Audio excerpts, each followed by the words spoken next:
ఇప్పుడే 'కాంతార 2' ట్రైలర్ చూడటం జరిగిందండి.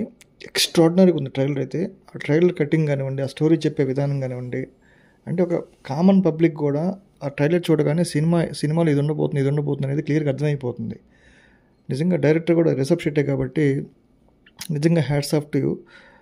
అతని నటన గురించి మనం అవసరం లేదండి. ఆల్రెడీ మనకి అతనికి 'కాంతార 1' నేషనల్ అవార్డు వచ్చింది.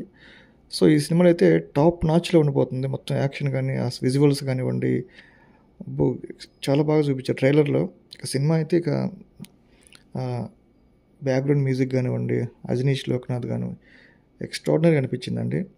ముఖ్యంగా యాక్టింగ్, అది ప్రీక్వెల్ కాబట్టి ఇది కాంతారాకి ఎక్కడికో తీసుకెళ్ళాడు మొత్తం జనాలు. నా విజువల్స్ కానీ యాక్టింగ్ ఎక్స్ట్రాడినరీగా ఉంది. అసలు మెయిన్ స్టోరీ అది ట్రైలర్ కటింగ్ నాకు బాగా నచ్చింది. వెన్ కంపేర్డ్ టు 'ఓజీ' ఇది చాలా బాగుందండి. 'ఓజీ' ఏంటంటే అంత కన్ఫ్యూజ్ చేశారు ప్రేక్షకుడిని. స్టోరీ చెప్పుకున్న ట్రైలర్లో అటు ఇటు తిప్పి ప్రేక్షకుడిని కొంచెం కన్ఫ్యూజ్ చేశారు అంటూ అనిపించింది. కానీ ఇందులో చాలా నీట్గా ఫస్ట్ నుంచి అసలు చాలా క్లియర్గా చెప్పాడు ప్రేక్షకుడికి, సామాన్య ప్రేక్షకుడికి కూడా అర్థమైపోద్ది అనమాట. ట్రైలర్ అంటే ఈ విధంగా ఉండాలి ట్రైలర్ అంటే. మరి 'ఓజీ' అనేది మరి హడావుడిలో చేశారో ఏదో అర్థం కాలేదు, కానీ కొంచెం అంతగా నచ్చలేదు ఇట్లా కటింగ్ అనేది. ఇది కన్ఫర్మ్గా సినిమా ఇది 'కాంతార' అయితే మాత్రం ఎక్స్ట్రాడినరీగా ఉందండి ట్రైలరు.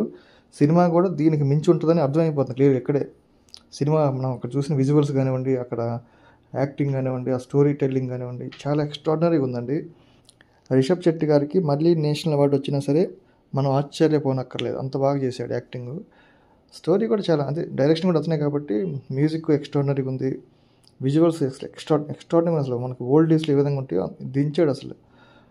సో చూద్దాం ఈ రెండిట్లో 'ఓజీ' ప్లస్ 'కాంతార 2' ఏది హిట్ అవుద్దో చూద్దాం.